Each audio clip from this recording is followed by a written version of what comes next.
बिल्डिंगच्या डकमध्ये सापडला अर्धनग्न अवस्थेमध्ये तरुणीचा मृतदेह। दृश्य पाहून सगळेच हादरले। नक्की काय घडलं? मुलीचा मृतदेह अर्धनग्न अवस्थेत होता। पोलिसांना ही माहिती मिळताच पोलीस आणि अग्निशमन दलाचे पथक घटनास्थळी पोहोचले। परिसरातील लोकांची गर्दीही घटनास्थळी जमली होती। ठाण्यात एक धक्कादायक घटना समोर आली आहे।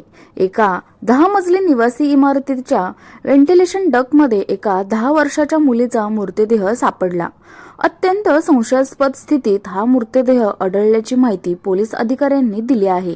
सोमवारी रात्री 11:48 वाजता मुंब्रा परिसरात सम्राट नगरमध्ये घडलेल्या या घटनेची माहिती महानगरपालिकेच्या आपत्ती व्यवस्थापन कक्षाला देण्यात आली। इमारतीची रहिवासी नसलेली ही मुलगी एका डकमध्ये पडलेली स्थानिकांना आढळली। ही अल्पवयीन मुलगी इथे कशी आली हा प्रश्न अनेकांना पडला होता। मुलीचा मृतदेह देखील अर्धनग्न अवस्थेत होता। पोलिसांना माहिती मिळताच पोलीस आणि अग्निशमन दलाचे पथक घटनास्थळी पोहोचले। परिसरातील लोकांची गर्दी ही घटनास्थळी जमली होती। हा अपघात होता की घातपात हे समोर अजून येऊ शकलं नव्हतं।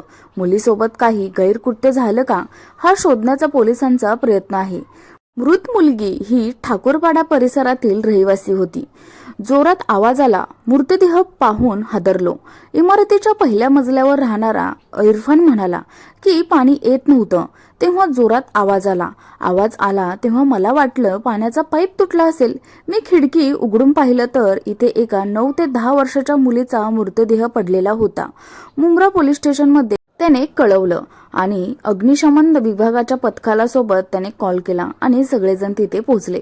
मुलीचा मृतदेह अरुंद जागेत पडलेला असल्यामुळे बचाव कार्य आव्हानात्मक होतं।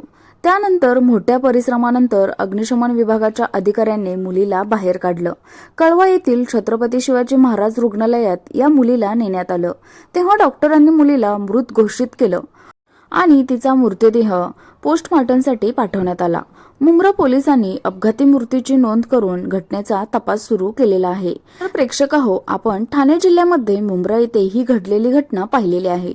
तर तुम्हाला ही कशी वाटली कमेंट करून नक्की सांगा आणि तुम्ही आपल्या चॅनेलवर पहिल्यांदाच आला असाल तर चॅनेलला सबस्क्राइब करायला अजिबात विसरू नका।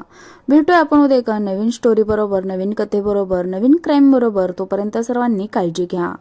धन्यवाद।